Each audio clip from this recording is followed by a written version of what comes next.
का कोई अक्षर नहीं है। 52 अक्षरों का अब सामंजस्य और जो तालमेल है,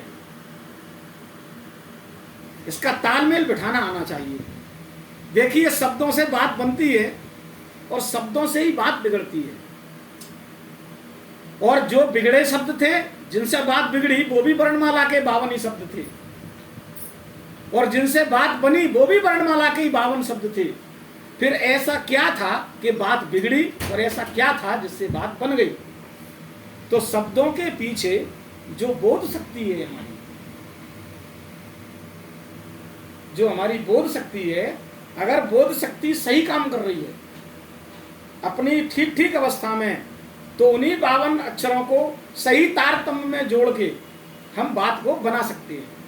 और अगर बोध शक्ति कमजोर है तो उन्हीं 52 अक्षरों को टेढ़ा व्युत्क्रम लगा के और हम अच्छी भली बनी बनाई बात का भी सत्यानाश कर देते हैं। जैसे कहते हैं ना कि उस आदमी को मत बुलाना, वो आएगा और खाज फैलाएगा। खाज का मतलब ऊट पटांग बात करेगा और अच्छा वाला माहौल खराब होगा।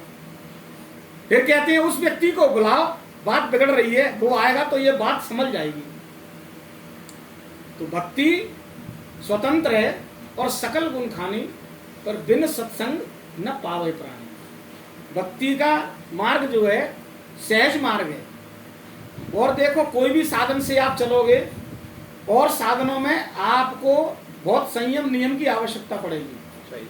संयम नियम इस सांसारिक जीवन में लोगों से नहीं बनता। कहा भी गया है, कलयुग जोग यज्ञ नहीं ध्याना, एक आधार राम गुण गाना। कलयुग में योग यज्ञ ध्यान ये सब बेकार की बातें हैं। कर रहे हैं, अच्छी बात है, जिनका लग रहा है वो भी बधाई के पात्र हैं। लेकिन अगर वो ये कहते हैं कि हमारा ध्यान आधा घंटे लग जाता है, तो हम उस आधा घंटे के ध्यान को महज 5 सेकंड या 10 सेकंड का ध्यान नहीं होता है। क्यों? उसका कारण है चेतना महीनों में, सालों में कभी एक बार ऐसी स्थिति में पहुंचती है जहां हम निर्विचार हो पाते हैं। मुश्किल से नहीं तो आप देखो, स्वतंत्र आपका मन है, ये विचरण करने में और विचार करने में दोनों में स्वतंत्र है। आपके मन पे बाहर की कोई शक्ति नहीं है जो लगाम लगा सके। खूब पति घुंघार है लेकिन वो भी लगाम नहीं लगा सकता। आपकी इंद्रियों पे लगाम लगा देगा। कौन सी इंद्रियों पे? बाहर की इंद्रियों पे। देखोगी नहीं, गलत बोलोगी नहीं, इस पे तो लगाम लग सकती है, लेकिन आपके अनियंत्रित मन पे लगाम कोई नहीं लगा सकता। लगा सकता है क्या कोई? कितना भी वीर क्यों ना हो, नहीं लगा सकता। अब इस अनियंत्रित मन पे जो लगाम लगाए वो ये महात्मा, उसके पास वो युक्ति होती है, वो विधि होती है, वो अपने आप उस पर लगाम लगा देता है। लगाम कैसे लगाता है? वो लगाम शब्दों से लगाता है। शब्द की गहरी चोट होती है। अच्छा, बिना चोट के ऊर्जा उत्पन्न भी नहीं होती। बिना चोट के ऊर्जा उत्पन्न ही नहीं होती।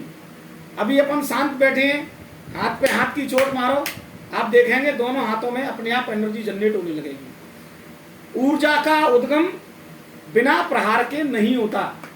शब्द प्रहार है, रचना के द्वारा वो प्रहार हम करते हैं। कहाँ प्रहार कहाँ होता है?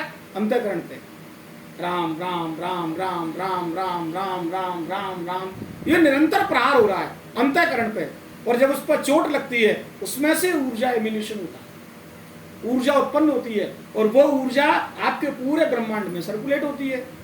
धीरे धीरे धीरे धीरे अंदर की जो विकार हैं वो अपने आप दबने लगते हैं ऊर्जा से के कारण। अभी क्या था, विकार ज्यादा थे, संस्कार कम थे। सत्संग के माध्यम से संस्कार पड़ने लगा और संस्कार का प्रभाव हुआ, विकार कम होने लगा। अच्छा, एक छोटा सा प्रैक्टिकल। अपन प्रैक्टिकल की बात ज्यादा कहती हैं क्योंकि प्रैक्टिकल सिद्धांत है और सिद्धांत कभी कटता नहीं है। मेरी बात को आप काट सकते हो, लेकिन मैं जो सिद्धांत दूंगा आप उस सिद्धांत को नहीं काट सकते। आपके पास एक बाल्टी है और बाल्टी में भरा है कचरा, आप उसमें पानी की लेजम लगा दो, कुछ मत करो, 15 मिनट बाद जाना, आपको कचरा नहीं मिलेगा। क्यों भाई शर्मा जी? 15 मिनट के बाद आपको उस बाल्टी के अंदर कचरा नहीं मिलेगा और इतना स्वच्छ पानी मिलेगा जितना पाइप में से आ रहा था। अब थोड़ी देर के लिए अपने दिमाग को मानो बाल्टी, इसके अंदर भी तमाम जन्मों का कचरा भरा है। एक जन्म नहीं, बहुजन्मानी, कई जन्मों का कचरा इस ब्रेन के अंदर भरा हुआ है। और अब हम हो गए 45, 45, 48, 48, 60 साल के। इस जन्म का भी हमने कचरा बहुत भर लिया है। आपको केवल इसी जन्म का याद है, बकाया भरा पुराना भी है। पुराने के अनुसार ही अब नया भर रहे हो, पुराने के अनुसार ही नया भर रहे हो। जैसा पुराना कचरा था, वही आत्मा शरीर के साथ छूटा, जब शरीर आत्मा शरीर से विलग हुई तो ये मन बुद्धि सब विलय कर लेते हैं आत्मा में।